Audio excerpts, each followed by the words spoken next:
తమిళ తిరువెంపావై 8వ పాసురం. திருச்சிற்றம்பலம். கோழி சிலம்ப சிலம்பும் குருகெங்கும் ஏழிலியம்ப இயம்பும் வெண்சங்கெங்கும் கோழி சிலம்ப சிலம்பும் குருகெங்கும் ஏழிலியம்ப இயம்பும் வெண்சங்கெங்கும் கேளில் பரஞ்சோதி கேளில் பரங்கருணை ஏழில் விழு பொருள்கள் பாடினோம் கேட்டிலையோ வாழி இதென்ன உறக்கமோ வாய்த்திரவாய் ஆழியான் அன்புடைமை ஆமாறும் இவ்வாறும் ஊழி முதல்வனாய் நின்ற ஒருவனை ஏழை பங்காளனையே పాడేలో ఎంబాబాయ్. తెలుగు తిరువెంపావై 8వ పాసురం.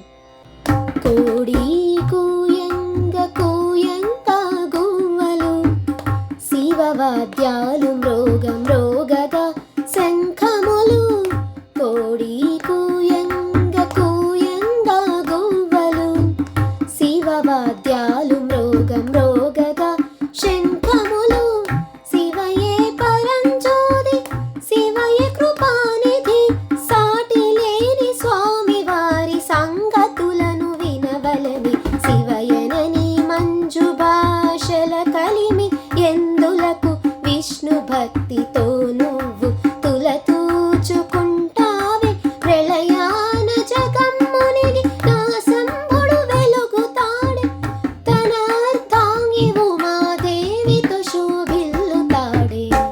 8వ పాసురం భావం. ఓ లలన, కోడి కూయడం మొదలుపెట్టింది. పక్షులు కూడా కిలకిలమంటూ మధుర గానాన్ని ఆలపిస్తున్నాయి. వాయిద్యాల నుండి సప్తస్వరాల కలయికతో అద్భుతమైన నాదం వస్తుంది. తెల్లటి శంకుల గమ్మత్తైన రవళి వస్తుంది. పరంజ్యోతి అయిన మన పరమేశ్వరుడే కృపానిధి అంటూ ఆ మహోన్నత స్వామివారి కీర్తనలు నీకు వినపడడం లేదా? శివ అని పలుకని నీ మంజుభాషల కలిమి అంటే నీ తియ్యని పలుకుల యొక్క భాగ్యం ఎందులకు? అదీ కాకుండా నీ భక్తిని శివునిపై విష్ణువుకున్న భక్తితో పోల్చుకుంటావే. మరిప్పుడు నీ భక్తంతా ఏమైంది? ప్రళయం సంభవించి జగమంతా నాశనమైపోయినప్పటికీ పరమేశ్వరుల వారు వెలుగుతూనే ఉంటారు. వారొక్కరే ఉంటారనుకుంటున్నావేమో. లేదు లేదు, తన అర్ధాంగి ఇష్టసఖి అయిన ఉమాదేవితో కూడి శోభిల్లుతూ ఉంటారు.